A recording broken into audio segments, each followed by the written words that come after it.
Olá, tudo bem? Tudo Boa bem? noite, gente. Estou dirigindo, não posso nem abrir a câmera, senão o guarda me prende. Vou Então, ficar ouvindo aqui até chegar na casa da mamãe.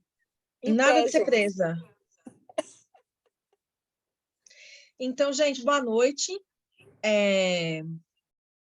Nós estamos no encontro de número 4 da Nicanda, a aula O Branco no Preto, a Branca na Preta, o texto Estudos Psicanalíticos sobre o Racismo, Branquitude e Mestiçagem, como Ideologias, da Eliane Silva Costa e Maria Assunção Fernandes, que fazem parte deste livro, A Psicanálise na Encruzilhada, Desafios e Paradoxos perante o Racismo no Brasil, que é uma coletânea de textos organizados pelo Emiliano de Camargo Davi e a Gisélia Suar, que faz parte do programa de formação em psicanálise do SED Sapientai da PUC de São Paulo. Muito bem. Acho que para a gente... Bom, alguém quer falar alguma coisa sobre esse final de semana estarrecedor? Não? Eu quero falar que eu estou com uma ressaca moral pesada. Ainda não estou conseguindo me achar nesse meu lugar chamado Brasil. Muito difícil. Só isso. Não tem nem o que falar. Então, eu não sei, porque eu acho que a gente tem um fenômeno, enquanto pessoas racializadas aqui no Brasil, que é o fenômeno da... Sumiu, voltou. O fenômeno da falsa sensação de que a gente está inseridas dentro de um sistema social que, de alguma forma, nos acolhe, porque a gente conseguiu melhorar o padrão de vida ou fazer coisas que pessoas do nosso grupo de origem não puderam fazer, como, sei lá, viajar para a Europa, ter um carro, uma casa própria, coisas que são tão... Viajar para a Europa não é básico, mas o turismo, né, viajar, que são tão básicas na vida da minoria das pessoas no Brasil. Acho que isso dá para a gente uma falsa ideia de assimilação, de inserção cultural. Mas eu acho que a gente vive num país onde nós somos intrusos. É como se a gente tivesse eternamente que pedir permissão para os dominantes, os opressores, os brancos, os burgueses, ou sei lá o que seja, permissão para viver nesse mundo, e a gente tivesse que comprovar para eles que a gente é digno desse mundo, e a gente tivesse que comprovar para eles que a gente merece a confiança deles para viver nesse mundo.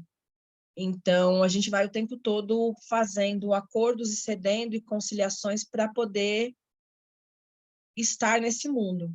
E aí eu fico me perguntando se talvez a sacada não fosse a gente criar um outro mundo, né? Será que os quilombos, os terreiros, não são outras formas de produção de vida que transita no mundo, né, branco, europeu, colonial no Brasil, mas que produz uma outra lógica? Não sei, eu fico pensando um pouco sobre isso, porque é meio ilusório, assim, o fato de estudar na escola deles, frequentar o restaurante deles e fazer a faculdade deles não nos torna como eles, e todos os dias eles tentam provar isso, né? Eles vão achando formas de reforçar essa tese. E aí eu fico me perguntando se talvez criar outros espaços, ou se talvez as experiências... Por que as mulheres negras criaram os terreiros de candomblé? Essa é uma pergunta que eu me faço com frequência. Por que existiam os quilombos? Qual era a necessidade dos quilombos? Tá, os quilombos eram espaço de... Era espaço de sobrevivência, de resistência, mas será que era só isso? Será que os quilombos eram só espaço de fuga? Será que também ali não tinha uma forma específica de produção de vida? Então, eu fico um pouco me perguntando isso, assim. Acho que, de alguma forma, o que a gente vai discutir nessa primeira rodada do nosso encontro, que é o texto da Eliane, dentro da coletânea do Emiliano, fala um pouco sobre isso. Mas você sabe que, Daisy, qual é o perigo de fazer análise? O perigo de fazer análise é que a gente olha para o passado com os olhos do presente. E a gente tende a utilizar os mesmos critérios que a gente tem agora para pensar o passado e atribuir para ele um sentido e um valor a partir da experiência do agora. Isso é perigoso, porque a gente pode dar para o passado um outro significado que não foi o significado que ele tinha. que pode ser muito bom, ou que pode ser muito ruim, ou que pode ser muito bom e muito ruim ao mesmo tempo.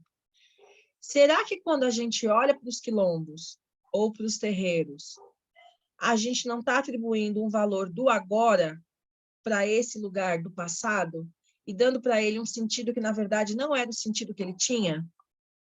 Ou porque a gente quer ressignificar o presente, então a gente tenta atribuir para o passado um sentido a partir do presente, ou porque a gente desconhece tanto o passado que a gente não consegue dar para ele outro valor que não seja do presente.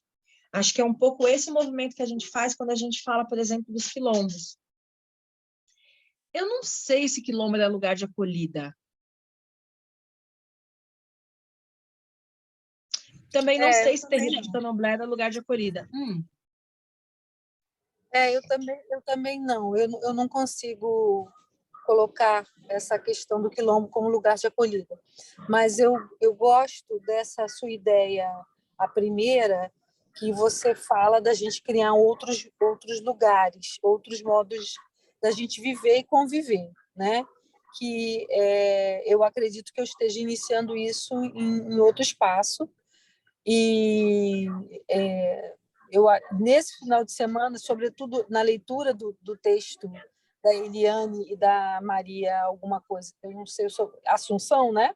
Esse texto da ideologia do enquadre, do meta-enquadre, que eu estou há 2 anos ouvindo você falar isso, e a sensação que eu tive depois de ficar 1 hora numa fila de bolsominion para votar, um ódio daquele povo, ouvindo aquelas baboseiras, eu tive a sensação de que eu me entendi. Eu entendi que eu estava no meu lugar correto da vida, né? Então, nesse sentido de arrumar, de criar um outro lugar, de estar em outros coletivos que eu possa ter uma outra realidade. Porque eu, realmente não me encaixo. É isso que você falou, que a gente acha que morando onde eles moram, no bairro que eles moram, tendo um carro ou tendo um emprego decente e já ter viajado para a Europa ou qualquer outra coisa, que é tudo deles, a gente se acha que, de alguma forma, não que você está protegido de todo, mas alguma coisa assim, não, está ok. Não está ok. Está ruim, muito ruim. Né? Então, eu acho que tem que criar realmente outro lugar. Eu não acho que quilombo seja essas 3 vias que você trouxe do passado com o presente e tal, me lembra muito, talvez um pouco assim, da nossa fantasia, né? A gente precisa criar esse mundo fantasioso, porque senão a gente não consegue olhar com os olhos do presente para o passado. Isso aí é o que a gente faz o tempo todo, né? Enfim, estou ouvindo, desculpe. Não, eu estou ouvindo você falar e eu estou pensando num monte de coisa, assim. E é legal trabalhar de novo a Nicanda com textos que eu já li em outros momentos, e pensando na turma anterior, e os lugares, né, o momento histórico que a gente vivia era outro contexto. A gente está hoje num dia pós-eleição, de um período histórico bastante delicado no Brasil. Então, é interessante pensar o que você trouxe, e eu estou pensando com o texto, o que esse texto traz para a gente pensar.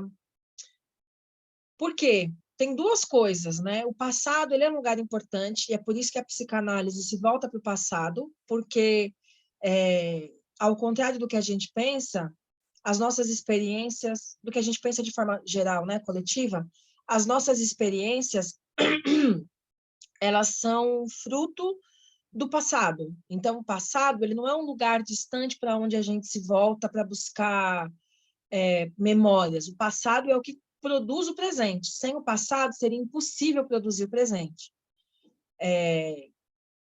Por isso que o passado e as memórias são um lugar tão importante para a psicanálise. Mas, ao mesmo tempo, na psicanálise, tudo se trata sobre o presente, porque é no presente que o sujeito em análise elabora sobre si, sobre o futuro, até sobre o passado. Então, tem um duplo lugar dessa ideia de passado. Ao mesmo tempo, memórias são produtos individuais e coletivos. Elas são construídas a partir de referências, como fotos, músicas, cheiros, cores, lugares, Mas todas essas referências são construídas dentro de espaços coletivos. Então, é sempre um jogo do indivíduo com o coletivo, esse movimento da memória, da produção da memória. Quando a gente pensa na nossa experiência negra de forma coletiva, quais são as memórias que a gente consegue acessar para recuperar a nossa experiência? Eu vou trazer um exemplo de um caso de uma cliente que eu acompanho já há alguns anos na clínica, que eu acho que vai ajudar bastante a ilustrar um pouco do que a Eliane está trazendo no texto e do que talvez eu esteja tentando trazer para a gente pensar. Ela é uma mulher negra de pele clara, de 52 anos, eu acho, 52 ou 51, não tenho certeza agora. E como todas as pessoas de pele clara, muito clara no Brasil, que de alguma forma conseguem acessar a passabilidade racial, porque podem ou não ser enquadradas nesse lugar do sujeito branco, o lugar da racialidade sempre é um lugar muito difícil de ser transitado, porque ele é um lugar horas validado, horas invalidado, horas percebido, horas invisibilizado. Então, é sempre um lugar de muito deslizamento. Ao mesmo tempo, a nossa identidade, seja ela qual for, ela é construída a partir das experiências infantis que a gente vivencia. Nossa identidade de mulher, de mãe, de tia, sobrinha, filha, namorada, companheira, ela é construída a partir desse repertório que a gente vai acumulando. Então, na experiência dela, na jornada dela de vida, o lugar da racialidade é um lugar de conflito, porque é um lugar de conflito familiar, o pai branco versus a mãe negra. Então, ela sente como se ela tivesse um dever moral de assumir a negritude, porque ela tem um dever moral com a mãe, mas, ao mesmo tempo, assumir a negritude, portanto, assumir a mãe negra, implica reconhecer o pai como vilão da história, porque na narrativa social o sujeito branco é o vilão da história. Então, esses dois planos vão sendo... Ela está tentando construir um lugar onde essas duas coisas possam se encontrar e, de alguma forma, ela consiga produzir vida e bem-estar emocional, porque é sempre muito difícil acomodar essas duas coisas. E isso tem muito a ver com as construções de memória que a gente faz. Então, a gente volta para a ideia de quilombo como uma ideia mítica que alivia a possibilidade do sofrimento, mas com isso a gente tira o real significado do que é o quilombo. Então, quando ela joga para a relação familiar branco versus preto, porque a dinâmica social é branco versus preto, ela tira qualquer possibilidade de ressignificar, porque ela localiza sempre num lugar muito específico. Ou você é vítima, ou você é algoz. E não dá para ser alguém que ressignifica a sua história se você está sempre no papel de vítima. Então, ou nós, pessoas negras, somos vítimas sociais, então a gente está sempre no lugar da passividade, daí talvez por isso a espera do grande representante que vai nos salvar. A quantidade de gente que me mandou mensagem falando o Lula vai ganhar e tudo vai mudar, dá uma vontade de dar 3 tapas na cara da pessoa, porque não vai mudar. O Lula vai ganhar e não vai mudar, vai continuar igual, porque não depende do Lula a mudança. Mas a gente, na situação de vítima, espera de grandes salvadores, né? O Zumbi, Dandara, Teresa, Lélia. A gente espera alguém que nos salve, a grande jornada do herói. E aí a gente não consegue ter um papel ativo. Quando a gente entra num lugar de atividade permanente, porque reconhece que não tem nada salvo, é nós por nós, aí a gente entra num lugar de profunda raiva. Porque você começa a ter raiva da dinâmica social, porque ela foi pensada para ser dessa forma. E aí, como a Joana colocou no começo do encontro, a raiva cansa. Então, a gente se sente muito mais esgotada e muito mais cansada do que deveria estar, do ponto de vista emocional. Então, é uma dificuldade de conseguir enquadrar dentro de um lugar que traga uma possibilidade de saúde emocional. O que talvez ajude é a gente pensar que, ao invés de disputar um mundo branco, europeu, cindido, que está dado, a gente pudesse construir algum outro lugar, tipo aquela música do Roberto Carlos, além do horizonte deve ter um lugar bonito para viver em paz. Talvez a gente pudesse pensar na construção desse lugar e de como esse lugar seria e o que a gente gostaria que tivesse nesse lugar. Não sei também. Talvez sim, talvez não. Mas, enfim, eu queria meio que ouvir um pouco vocês, porque eu imagino que vocês devem ter lido o texto ou, pelo menos, visto o vídeo. Eu vi o vídeo, gostei muito e achei muito legal que você já vai dando logo um pito no início. Se você não lê o texto, desliga o vídeo, leia o achei ótimo. Oh, falei, eita, ainda bem que eu já tinha. Porque é um texto, esse é um dos textos, acho que mais teóricos dessa jornada de formação, do ponto de vista de conceitos que elas trabalham. Então, sem ter lido o texto, fica muito difícil de acompanhar o que elas estão dizendo. E por mais que não seja a ideia da Nicanda uma formação teoricista, em alguma medida a gente está empenhada pelos em teoria, né? Então, esse é um texto muito importante de ser lido. Não que os outros não sejam. Mas, eu, infelizmente, estou dirigindo e tem alguns pontos lá que eu tinha colocado, mas tem uma parte que eu me lembro bem que ela dá um exemplo, ela coloca no exemplos que ela tem 4 ou 5 pontos que ela fala sobre o id também. Ela fala do superego, do ego, e aí ela vai colocando esses pontos. E nessa parte, eu estou assim, com a memória visual. Eu teria que, porque eu fiz anotações de perguntas, porque não é um texto assim que a gente leia e simplesmente como dá para fazer uma pergunta com embasamento. É um texto bem interessante. Com a sua explicação do vídeo, com as suas provocações, eu diria, não é bem uma explicação, com as suas provocações, você consegue caminhar melhor. Mas eu acho que é um texto de discussão mesmo, para a gente poder aprender aquela teoria, entendeu? Uhum. Não sei se dá para você localizar no texto essa parte, que ela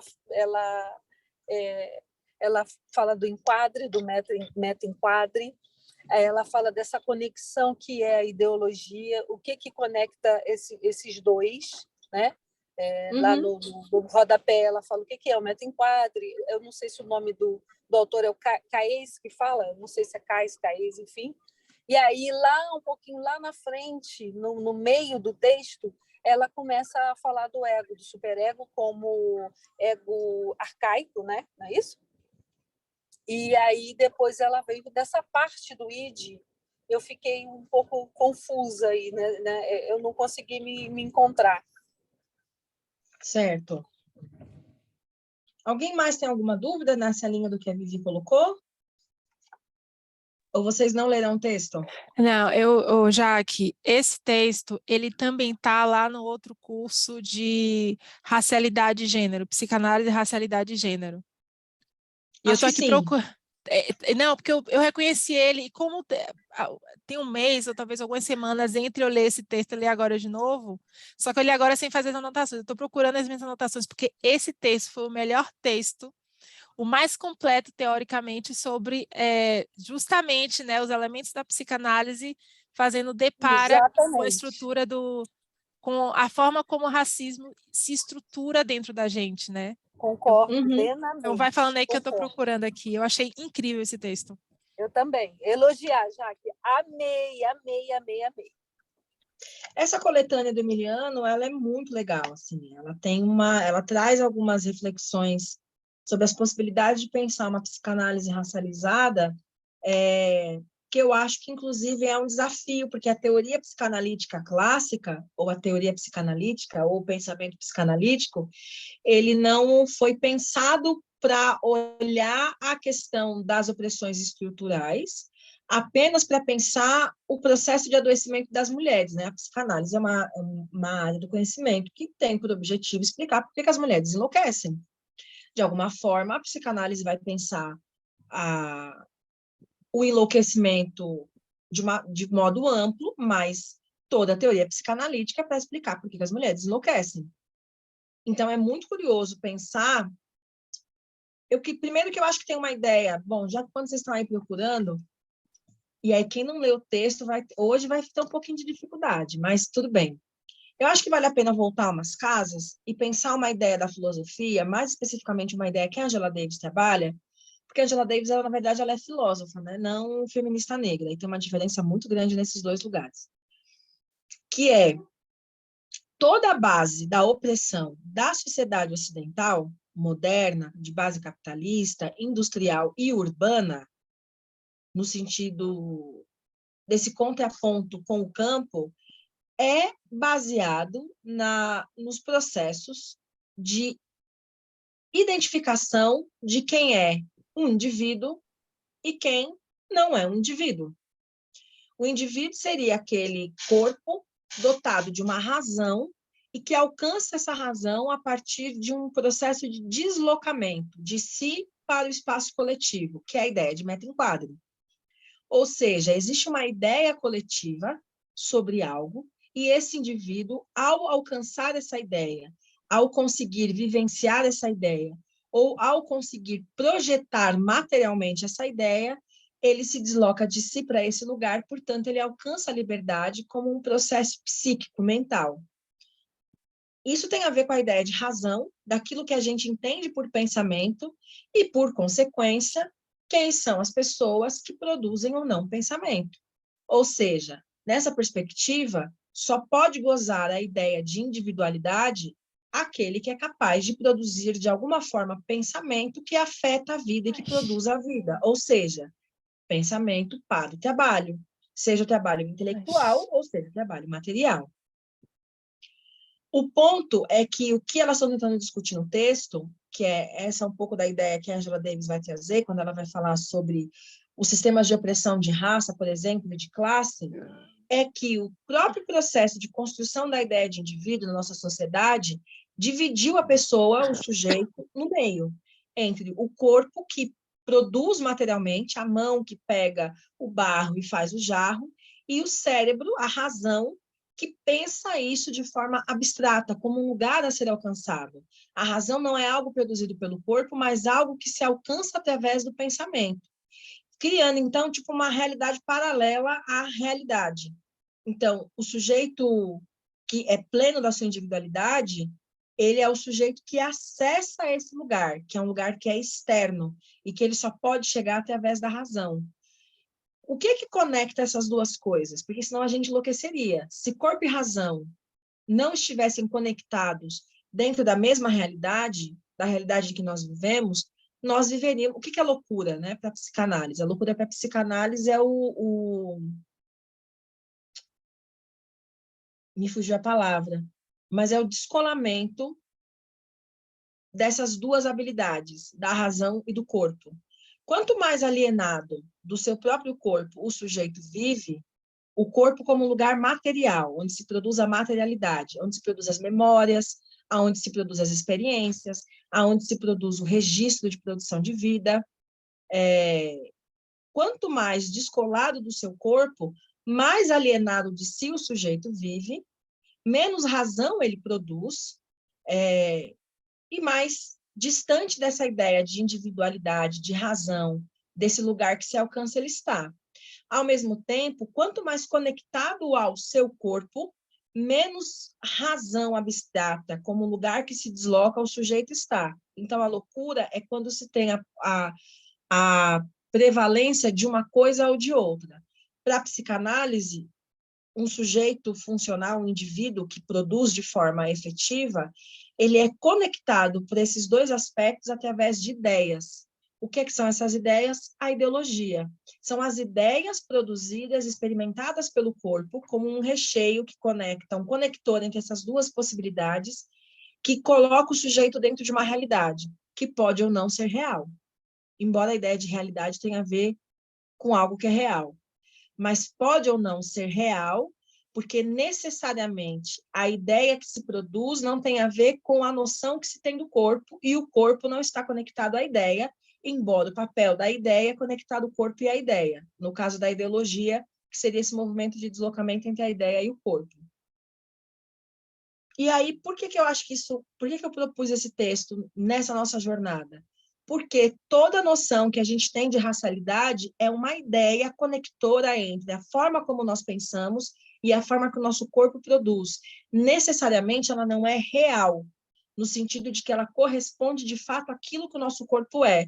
mas ela é uma ideologia, algo que conecta esse lugar teórico para onde a gente se desloca, como essa razão negra que a gente busca produzir a partir da nossa autocrença sobre terreiros, sobre África, sobre quilombo, por exemplo, e, ao mesmo tempo, aquilo que a gente vivencia no nosso corpo de forma inegável, que é a experiência do racismo. Então, a nossa identidade racial, ela é sempre uma coisa não real, mas também não fictícia, mas que tem por função produzir uma certa noção sobre quem nós somos, que necessariamente não quer dizer que, de fato, corresponde ao que nós somos, porque o que nós somos é resultado de uma construção que não é real, que foi inventada, que é a ideia de ser negro. Então, parece confuso? É um pouco, mas é justamente essa a ideia.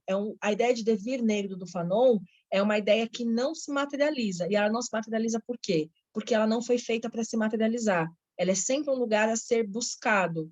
O Kant vai dizer que a liberdade não pode ser satisfeita, o sujeito não consegue ser plenamente livre, porque não dá para materializar a liberdade numa experiência corporal. Então, ela é sempre um lugar para onde a gente se desloca. Daí a ideia de meta-enquadre.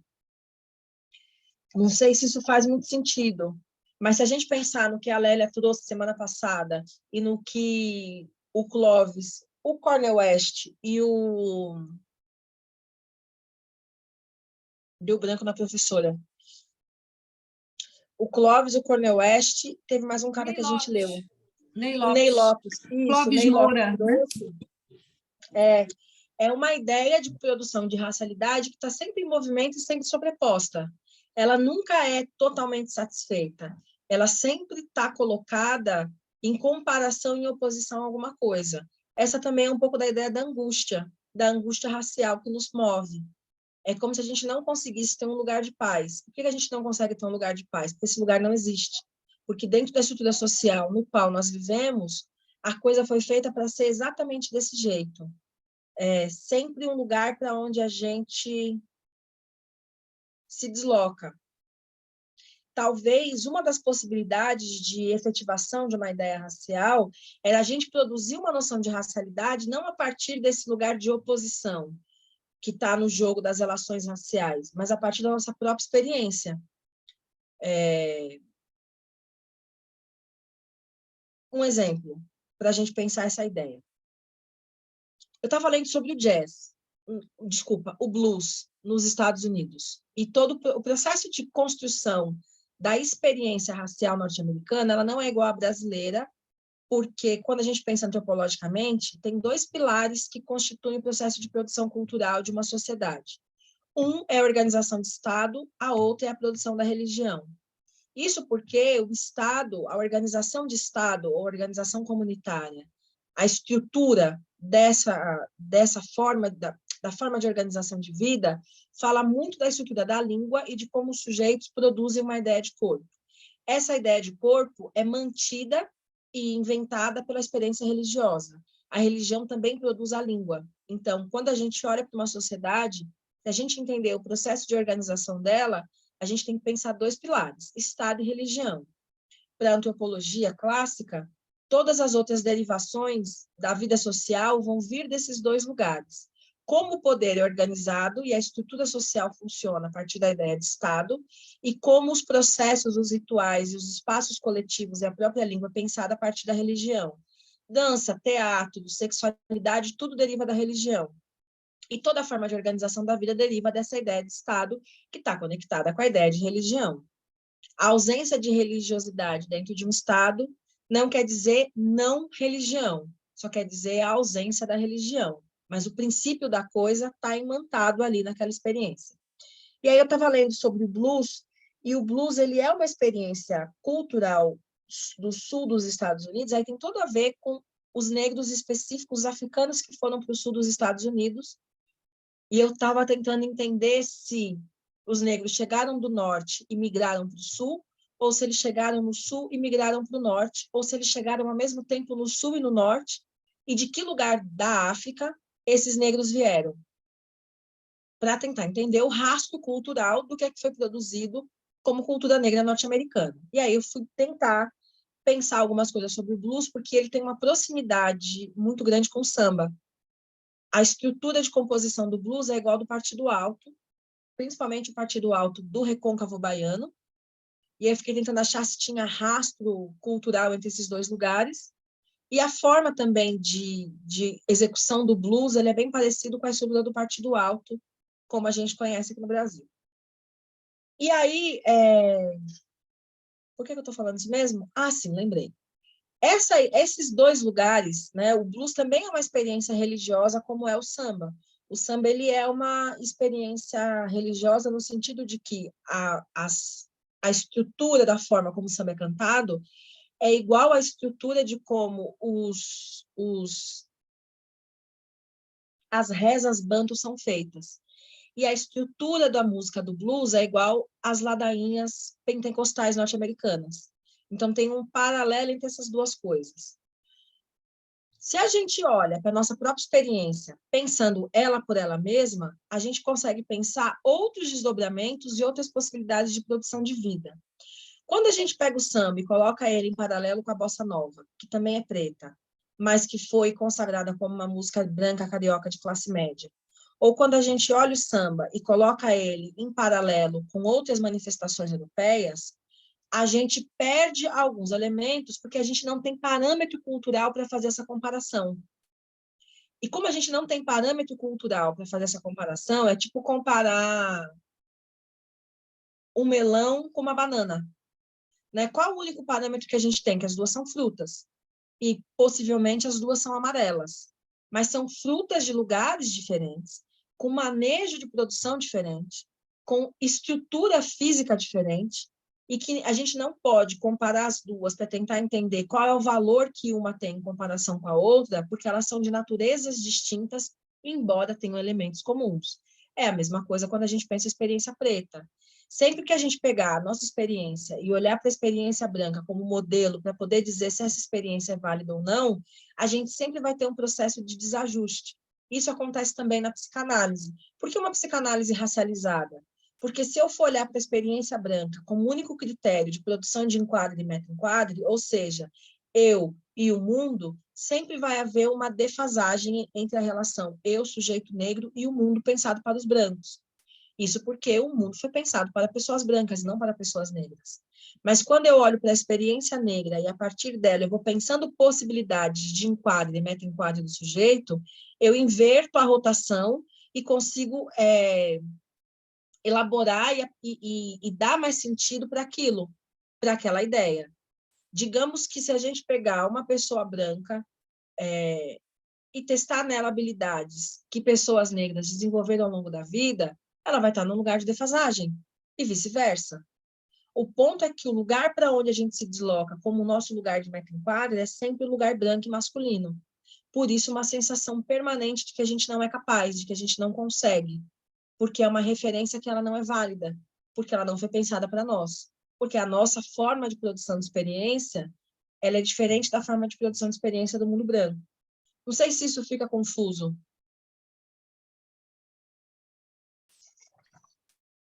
Jaque, o que você desculpa, quem ia falar? Pode falar. Não, o que você falou não fica confuso, né? Eu pego a ideia. Eu estou com um ponto que aí até tem aqui a anotação que eu coloquei, aí talvez seja até porque eu estou entrando em contato com os conceitos da psicanálise a partir do seu curso, que é que eu estou com dificuldade de fazer essa associação, como é que ela se estrutura do nosso ego, superego, na subjetividade das pessoas negras. Porque, por exemplo, no texto ele traz, né, a modalidade de que, considerando a modalidade da ideologia, existe um conflito entre o superego e ego. Se você pudesse trazer um exemplo prático, como é que isso se manifesta nos nossos comportamentos no dia a dia? Eu também fiquei presa aí. Então, eu acho que... Deixa eu pensar, deixa eu voltar meu pensamento. O que a gente tem que considerar é que os superegos são as estruturas sociais que vão determinar, indicar, dizer para o ego, que é o eu, sujeito, o que é possível e o que não é possível dentro da vida social, aquilo que pode ou não pode ser feito. Se a gente tem uma sociedade com uma estrutura que vai valorizar a experiência branca, a narrativa branca, a memória branca, o afeto branco, o prazer branco, o corpo branco, tudo aquilo que não consiga performar essa ideia de ser branco sempre vai ser visto como inadequado e inapropriado na estrutura social. O ponto é que, depois de um tempo, o superego se solidifica dentro da estrutura psíquica do sujeito de tal forma que ele não precisa mais do jogo social dizendo para ele o que ele pode ou não, porque ele sozinho já cria esses mecanismos do que ele pode ou não. E eu acho que é nesse lugar, ou nesse formato, que se dá essa relação com a ideia de racismo. A gente vai ler, numa das aulas mais para frente, o material da Sueli Carneiro sobre epistemicídio. E uma das sacadas é que, se eu crio um mundo onde não existem referências de diversidade, por exemplo, né, de diversas formas de produção de vida, com o passar do tempo, à medida que o sujeito se socializa, ou seja, quando ele entra na adolescência, ele já vai ter elementos sociais o suficiente interiorizados na sua estrutura psíquica como repertório, como memória, para que ele mesmo crie mecanismos de autocontrole. Então, se eu ensino para a criança que a beleza é branca e de olho verde, quando essa criança entrar na adolescência e for fazer as primeiras escolhas afetivas sexuais, eu não preciso mais de elementos para reforçar isso. Tudo que eu preciso é ter garantido que, na infância, essa estrutura social, através das ideologias, tenham sido inculcadas de forma eficiente nesse sujeito. Porque ele sozinho, ao longo da vida, vai reproduzir esse parâmetro. Se, por um acaso, eu tiver um ou outro que não consiga, não tenha passado por esse processo, eu continuo criando na estrutura social repertório para reforçar essa memória. Então, um exemplo bem prático desse processo. As histórias que nós contamos para as crianças são hoje menos, porque a gente tem toda uma literatura voltada para a primeira infância com personagens não brancos, mas até 5, 6 anos atrás isso não era tão comum. Então, quando a gente contava histórias infantis, livros, todo o repertório social para produzir uma ideia do sujeito coletivo, não só o sujeito na família, mas o sujeito no espaço social, o modelo, a referência, a ideia que se tinha era o mundo branco. Quando esse sujeito chega na adolescência, ele ainda vai ter esse repertório como repertório inculcado, como repertório de memória. E no caso do Brasil, com as relações interraciais, isso é muito mais forte. Então, essa cliente, por exemplo, que eu estava trazendo o caso dela, além dessa questão do pai e da mãe, ainda tinha uma questão que o pai era um homem escolarizado, portanto, o sujeito de poder intelectual e poder econômico, e a mãe era mulher sem escolarização e sem acesso financeiro, portanto, o sujeito subalternizado, o sujeito economicamente excluído. Então, é como se, dentro da família, ela vivenciasse uma experiência de privação racial ou uma experiência de ausência racial, com um reforço na experiência familiar nuclear do lugar de privilégio de poder na figura do corpo branco, e quando ela fosse para o mundo social, quando ela vai para o mundo social no começo da adolescência, como todos nós, quando a gente está de fato imerso na cultura, os parâmetros, os significadores e os significantes continuassem reforçando isso cotidianamente e fazendo a reciclagem dessa estrutura, dessa superestrutura que é o superego, que regula a nossa forma de pensar e compreender o mundo. Então, num sujeito que funciona, num sujeito emocionalmente funcional, psiquicamente funcional, o id, que é a base do prazer, sempre vai buscar satisfazer as necessidades estruturais do sujeito. Quais são as necessidades estruturais do sujeito? A acomodação entre o eu individual e o eu coletivo. Como é que eu consigo estabelecer uma relação de produção e de bem-estar social entre o eu individual e o eu coletivo? Como é que a gente faz isso? Rodeando o eu individual, o ego, com uma estrutura rígida, que sempre que ele tentar romper aquele espaço, ele esbarra na parede da estrutura do superego, que é essa estrutura social baseada em ideologias.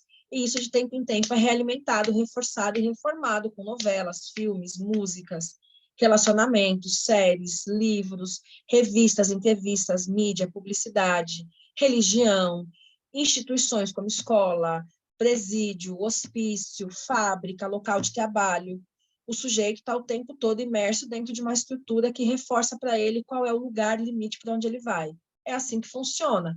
Funciona assim para mulheres, funciona assim para imigrantes, funciona assim para migrantes, funciona assim para a população LGBT, para a população PCD, para negros, para ciganos, árabes. Para qualquer pessoa não branca e não europeia, ela sempre vai esbarrar nesse lugar. E, ao mesmo tempo, a sociedade informa para as pessoas brancas europeias, principalmente os homens, que o céu é o limite. Para eles não existe barreira, a não ser as barreiras das normas sociais, as leis, né, como diria Rousseau. Mas essas barreiras psíquicas, elas não são tão rígidas para esses sujeitos. Como é que a sociedade moderna produz barreiras rígidas para um e barreiras rígidas e não rígidas para outros? A ausência ou a presença do discurso. A ausência de uma perspectiva racial dentro de uma estrutura não quer dizer a não racialidade, quer dizer só a ausência, mas essa ausência é lembrada por uma presença. Toda vez que eu, pessoa negra, chego num lugar onde só tem pessoa branca, né, a ausência de outras pessoas negras ali torna para mim evidente a presença de pessoas brancas e, portanto, reforça que aquele não é o espaço para pessoas negras. E tudo isso se dá de forma inconsciente. Por quê? Para nós, pessoas racializadas, nós somos desde pequenos socializados numa perspectiva de legitimar essas barreiras, porque elas nos são ofertadas desde muito cedo. Então, a gente não conhece outra coisa. A gente só conhece essas barreiras. Não sei se eu respondi, Joana. Respondeu. Eu parei de anotar porque eu vou olhar a gravação, porque você falou algumas coisas que eu acho que são bem importantes. Porque quando você fala, é complexo isso, e é algo que a gente precisa entrar em contato com isso que você falou para poder olhar a própria trajetória para entender como é que isso se consolidou. Para poder, eu acho que fica mais fácil para compreender. Eu tinha uma outra pergunta, Jaque, que é no livro, eu até grifei aqui, né, que bom, isso é uma coisa que também você já trouxe em outras aulas, que o racismo está a serviço do capitalismo. Uhum. Para o sucesso do capitalismo, o racismo é uma das estruturas, né? Colonialismo, e aí a gente tem patriarcado. E aí eu vou falar de um lugar, eu queria ouvir sua perspectiva, porque eu sei que você eu ainda sou do lugar mais otimista. Que quando eu vejo, por exemplo, né, as estruturas organizacionais se mobilizando para tratar as questões raciais, o que eu percebo que entra em conflito é justamente nesse limite, é como se fosse uma concorrência, você querer resolver algo que sustenta o sucesso de uma estrutura que sustenta o sucesso de uma outra estrutura. E aí os indivíduos que estão no meio entram nisso que você falou, né, os símbolos que são contidos nesses espaços, excesso de presença das pessoas brancas, quando ainda a população das pessoas negras no espaço ainda é muito pequena. Pensando numa possibilidade do que seria estratégias para diminuir a violência que isso acaba gerando para as pessoas negras em função desse contexto, o que a gente poderia pensar? É uma solução que é em conjunto com as pessoas brancas, ou são possibilidades em conjunto com as pessoas brancas, ou são possibilidades ainda desse lugar de estratégia das pessoas negras de lidar com esse cenário que aciona gatilho, que adoece psiquicamente, né? Pelo excesso da exposição. Então, mas é porque eu acho, pensando com a psicanálise, que não existe um lugar não adoecedor para um corpo não branco e não masculino no mundo que a gente vive. A priori, da forma como ele é criado, ele já é criado para adoecer. Porque enquanto você fazia a sua pergunta, eu fiquei pensando na Angela Davis, quando ela vai discutir sobre como é que a gente criou a ideia de racialidade, como é que surge a noção de racialidade dentro do contexto do capitalismo. Porque a ideia de identidade, seja ela de mulher, de classe ou de raça, ela só faz sentido dentro do capitalismo. tem vários estudos de antropologia dos anos 1905, 1910, até de 1890, que vão dizer que em sociedades com outros modos de produção e outras formas de organização de Estado, não existe esse marcador de identidade, porque a identidade é o que mantém a nossa forma social / Estado funcionando. Então, qual que é o papel do Estado dentro de uma sociedade capitalista, diria Marx? O papel do Estado numa sociedade capitalista é fazer a gestão da luta de classes. O que cria, né? Qual que é o grande traço do capitalismo? É a cisão entre duas classes econômicas, os que detêm o meio de produção e aqueles que têm que vender a força de trabalho, porque não tem o meio de produção. São dois grupos históricos com interesses distintos, antagônicos, por princípio, porque foram criados na binaridade, né? O nascimento das classes sociais é um marco da construção do ocidentalismo e é o marco da ideia binária do que atravessa o ocidentalismo. E o Estado, o papel dele é fazer a gestão entre esses dois indivíduos. Logo, a nossa forma de organização social, a nossa estrutura estatal, é uma estrutura que ela não vai existir para diminuir a diferença entre esses dois grupos. Muito pelo contrário, dependendo de quem pagar, leva o Estado. Porque se o papel do Estado é fazer a gestão entre dois grupos, quem pagar mais para manter o Estado tem mais poder de argumentação nessa disputa histórica, que é a produção da vida cotidiana. Então, não sei se dá para pensar uma sociedade capitalista como a nossa, que já nasce organizada a partir de dois grupos, que depois vão se dividindo em outras identidades, como de raça, por exemplo, que não seja uma experiência violenta de inauguração. O Theodor Adorno e o Max Horkheimer, eles vão dizer que a própria ideia de razão, a forma como nós entendemos e pensamos a razão no Ocidente, é uma violência por si só. Porque, ao invés da razão tentar dialogar com a realidade para poder nos ajudar a ampliar nossa percepção da realidade, a razão tenta enquadrar a realidade numa ideia específica. Então, ao invés de eu olhar para a coisa em si e tentar entender o que essa coisa está me dizendo, eu já parto de um princípio, um pressuposto do que é essa coisa e determino como ela funciona. Eu digo como a coisa funciona, não o contrário. Então, eu não olho para os negros e, a partir da experiência dos negros, eu tento construir uma ideia do que é ser um sujeito negro. Eu, a priori, a partir de uma ideia científica neutra, determino o que é ser negro. E o que é ser negro? Ter o cabelo crespo, ter a testa grande, ter o nariz largo, ter os lábios grossos, ter a pele escura. Cientificamente, isso é ser negro. Então, eu determino o que isso quer dizer teoricamente e aplico isso na realidade. E dou, dentro do plano econômico, um lugar para essa ideia. Isso é violência, é um processo de controle e de coerção da experiência do sujeito. Eu determino o que o sujeito acessa a partir do meu lugar, da minha experiência, da minha percepção. Qual é esse lugar, qual é essa experiência, qual é essa percepção? Depende de que lugar eu estou, se da burguesia ou da classe trabalhadora. O Estado nunca é neutro, a empresa, como um lugar de produção da vida social, nunca é neutra, ela sempre está a serviço de algo ou de alguém, né? Mesmo empresas de caráter social, elas estão a serviço de algo ou de alguém. Tecnicamente, o papel da empresa é gerar bem-estar social, não é lucro. Mas no capitalismo, as empresas estão focadas em produzir lucro. E lucro não se produz com equidade. Lucro pressupõe você se apropriar de algo que é de alguém. Isso é lucro. Essa é a definição da economia de lucro. Se apropriar do resultado do trabalho de alguém ou do resultado da produção de alguém. Eu não sei se vocês sabem como é que se gera lucro numa empresa. Como é que, de fato, se gera lucro? Isso é uma coisa que para todo mundo está tranquilo? É importante essa ideia, né, de como é que o lucro é gerado. Digamos que a gente tem numa fábrica 10 trabalhadores que fazem sapato. Desses 10 trabalhadores, eles têm um custo, né? O custo de manter a fábrica, a água, a luz, o aluguel, os suprimentos, o material, a mão de obra, a maquinaria, os salários, o vale-transporte, o 13º, isso mensalmente tem um custo de R$50 mil. E eu tenho 10 trabalhadores na linha de produção fazendo sapatos. Isso, para manter a fábrica e 10 trabalhadores, isso custa R$50 mil. Digamos que, por dia, cada trabalhador faça R$2.000, certo? Isso. Não, digamos que por dia, é isso mesmo, 2, 4, 6, 8, 10, 20. Por dia, os 10 trabalhadores produzem R$20.000.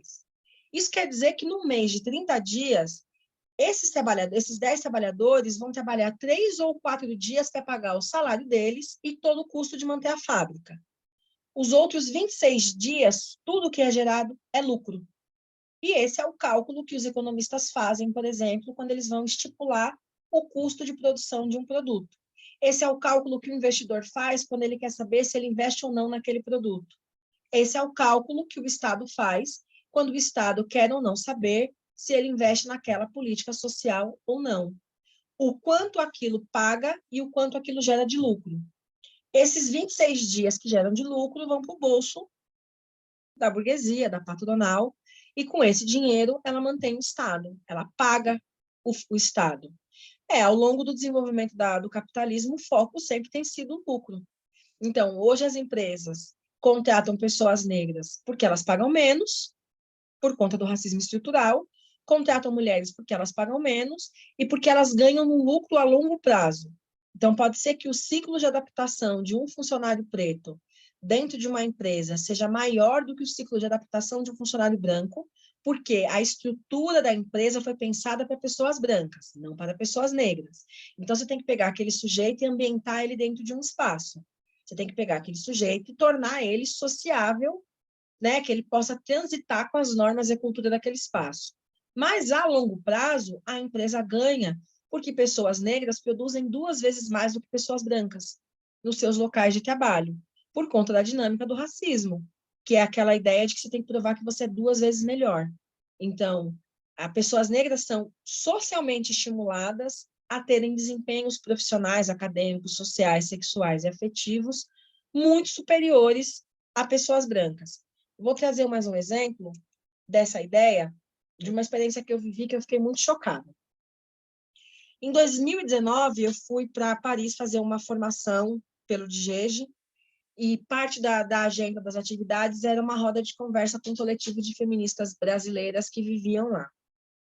E aí a atividade aconteceu na casa de uma delas, casada com um francês e mãe de uma criança, a única delas que era mãe, de uma criança muito pequena, uma mulher negra, nordestina.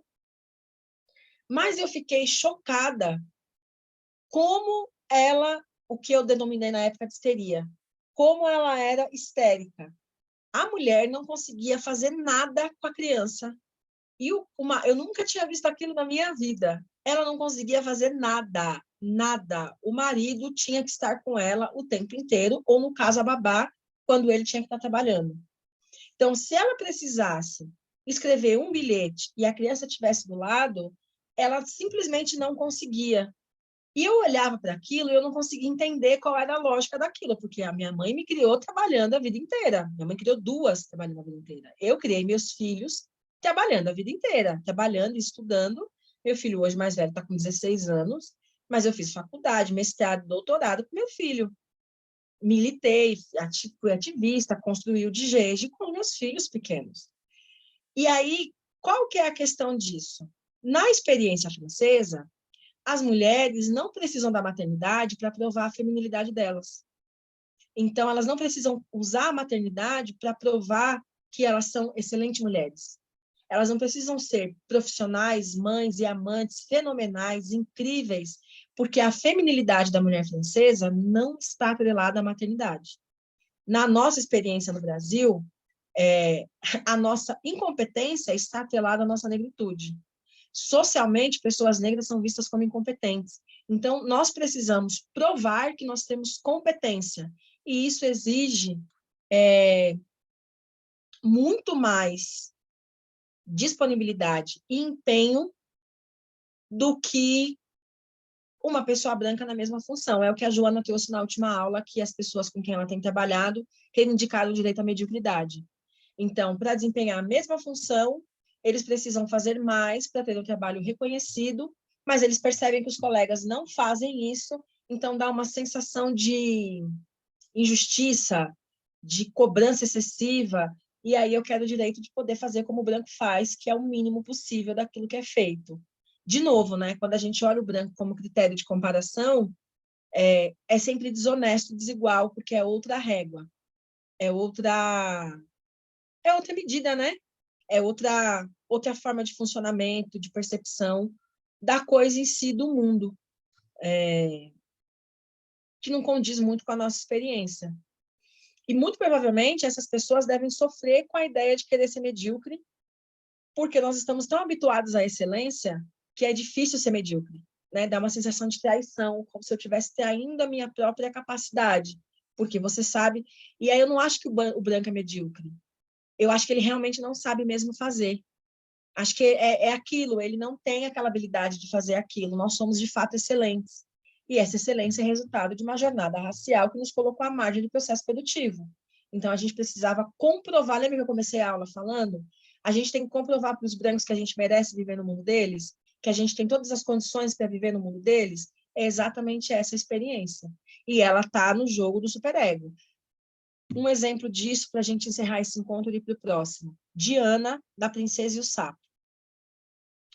O filme todo é sobre o sonho dela de ter um restaurante, a história do pai, o sofrimento, toda aquela angústia. Ao longo do filme, as pessoas chamam ela para sair. Vamos passear, vamos para o carnaval, vamos para isso, vamos para aquilo. E ela está sempre ali, trabalhando, juntando, colocando a moedinha. Ela mal chega em casa, ela tem que sair de novo. Isso é um filme que crianças veem. Moana de Motonui. Como é o nome desse filme da Moana? Eu queria lembrar o nome do filme. Mas que é uma personagem que é indígena? racializada. Que é uma personagem racializada. É... Na verdade, ela é havaiana. Acho que é Moana o nome do filme. É Moana. O que é a Moana, se não a ética do trabalho? Tem o sonho de salvar a ilha, de cumprir o legado da avó, de se conectar com o passado, igual a Diana. Tem o sonho de seguir o legado do pai e salvar a família da pobreza. Mas o que tem por trás é a ética do trabalho. Enquanto o Maui quer curtir a vida, quer curtir o mar, quer tirar uma onda de semideus, né? A própria musiquinha do Maui é uma musiquinha super animada. Eu sou um semideus. Então, tipo, eu sou o cara. A Moana está na ética do trabalho. Ela precisa fazer a parte dela e do mal. Isso é filme que criança vê. Isso é filme que criança vê. O que essas narrativas estão ensinando para as crianças? Pessoas não brancas vivem a ética do trabalho. Pessoas não brancas e pessoas pobres e mulheres. Porque a Cinderela, a Ariel e todas as princesas precisam abrir mão de algo que é importante para elas para receber o amor e a salvação do homem branco. E nenhum príncipe, com exceção da fera, tem algum tipo de dificuldade. E a fera só tem dificuldade por um princípio cristão, porque ele era muito avarento, né? Ele era um rico de coração ruim. Por isso que ele virou a fera, que é o que está dentro de um homem que não consegue controlar a sua humanidade. Lembra a ideia do Kant? Esse é filme de criança. O que o Kant diz entre a ideia de liberdade? A razão é uma forma de controlar o nosso instinto humano, a nossa fera interior. Então, um ser humano, um indivíduo desenvolvido, livre, controla as suas pulsões, os seus desejos. Uma das dificuldades da fera, e aí por isso que ele vira fera, era a questão do dinheiro, né? O prazer do dinheiro. Então, ele é amaldiçoado a ser uma fera até que ele aprenda que o amor é mais importante do que o dinheiro. Isso é filme de criança. O que é isso, se não consolidação de superestruturas de controle racial e de gênero e de classe? De gerações e gerações, gerações e gerações. Então, quando em casa essa narrativa não está consolidada, na vida social ela está dada. O sujeito cresce, o repertório que forma a base psíquica dele, aonde ele vai buscar repertório para resolver os problemas da vida adulta, foi formado na infância. Essa experiência foi construída a partir desse repertório coletivo, desse lugar para onde o sujeito se vira, e isso consolida a forma como o sujeito pensa quando adulto. E aí a gente é tudo um bando de adulto esperando um homem de caráter duvidoso salvar o Brasil através de uma eleição. É a nossa tragédia anunciada do que a gente está vivendo no Brasil nos últimos 4 anos. Estamos à mercê de um homem de caráter duvidoso. Enfim. Ô, Jaque, Ou, é meio aquela ideia do olhar, o olhar do outro, né? O outro maiúsculo que constrói o estereótipo, e aí a gente fica aprisionado, vamos dizer assim, no corpo negro, nisso que foi criado, né? Nesse estereótipo, e criamos uma realidade psicológica dentro disso, né?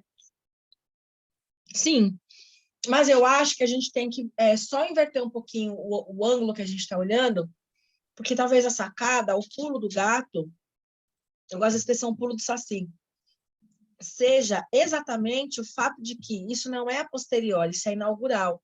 Não é que a gente vai vivendo a vida e isso acontece. Nós já nascemos num mundo que funciona assim.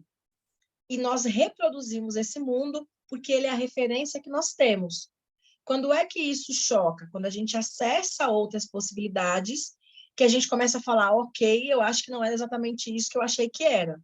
Só que o sistema social ele é tão eficiente que a gente nasce, cresce, se reproduz e morre achando que é assim, que é exatamente assim. Quando eu fiz pedagogia, há 700 mil anos atrás, uma das coisas que para mim foi muito chocante foi ler os estudos críticos de educação dos anos 70, principalmente da escola francesa, que criticava a educação como, né, qual era a pergunta que os caras faziam? Althusser, Passeron, até o Bourdieu. O Bourdieu um pouco menos, mas eu acho que o Althusser e o Passeron um pouco mais, né? Eles têm um livro chamado Aparelhos Ideológicos do Estado, e a escola para eles é um desses. Então, se a nossa sociedade é dividida entre dois grupos, aqueles que detêm o meio de produção e aqueles que vendem a força de trabalho, e é preciso inculcar na cabeça daqueles que vendem a força de trabalho de que isso é desejável, desejar ser explorado. Sabe aquela música do Gonzaguinha, Comportamento Geral?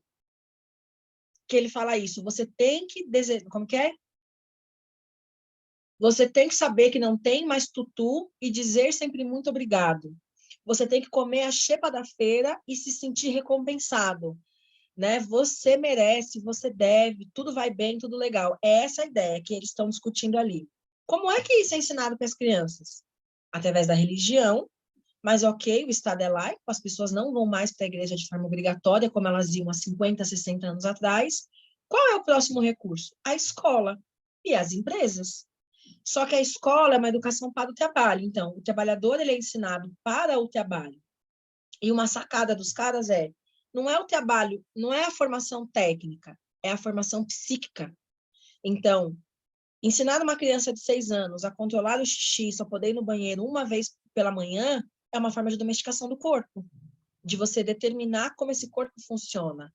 Ensinar uma criança de 6 anos, pegar um indivíduo de 6 anos, colocar ele na escola por 11 anos e fazer ele entender que o espaço que ele só pode acessar aquela carteira de 1 metro quadrado é domesticação do corpo, né? Ensinar que o conhecimento é só o que está no livro, é só o que ele aprende na escola, é domesticação do cérebro. Esse é o papel, né?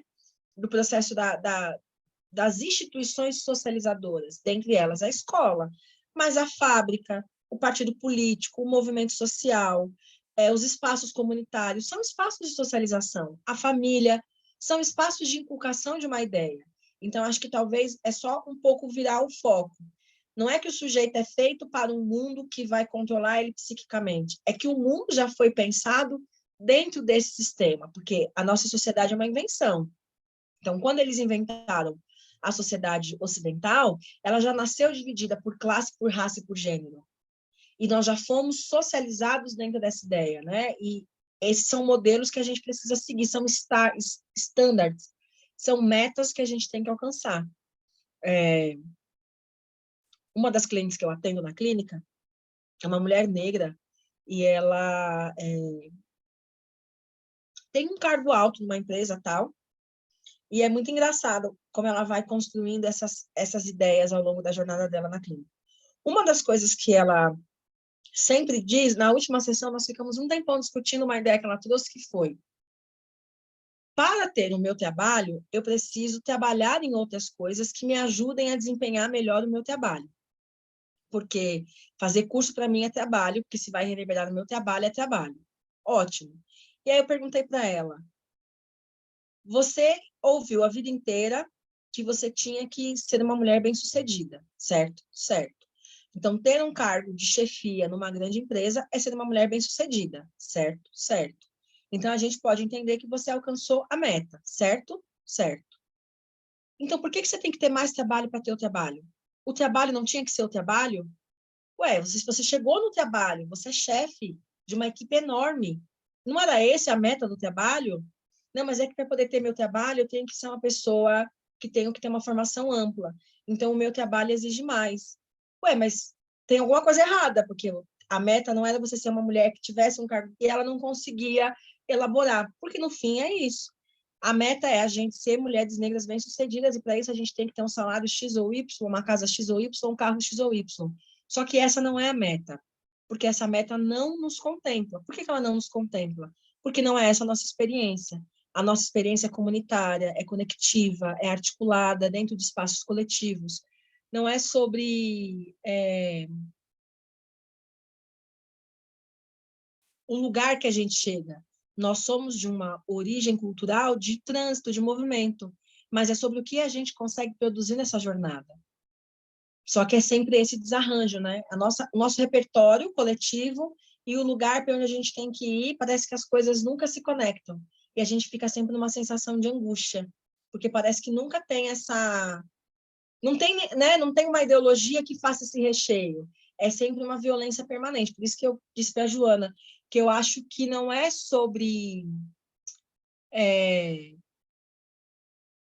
não é sobre o lugar ou sobre... A gente já nasce dentro de uma estrutura violenta, então não tem como não ser violento, a menos que mude a estrutura. A mesma coisa o nosso psiquismo. Não tem como a nossa sociedade não gerar pessoas racistas, porque ela é formada a partir de uma ideia de racismo. É impossível viver no Brasil e não ser racista. Não existe. Toda pessoa no Brasil, ela é racista, e toda pessoa negra no Brasil é socializada para desejar o mundo branco. Eu acho que o movimento é a gente estar permanentemente estabelecendo crítica e repensando isso para forçar nosso cérebro a criar um outro padrão de interpretação da realidade, o nosso próprio psiquismo. Porque, naturalmente, nós somos criados para ser assim, porque essa é a nossa estrutura cultural. Lembra que eu falei Estado e religião? Então, são essas duas ideias. Eu vou pausar a gravação, vou encerrar, e aí, na mesma sala, a gente já abre a próxima gravação do próximo encontro. Aí a gente vai até umas 8h15 ali, porque acho que vocês estão cansadas. Eu falava até amanhã. Já estou até jantando e dando janta para a mamãe. Estou nesse nível. Eu vou precisar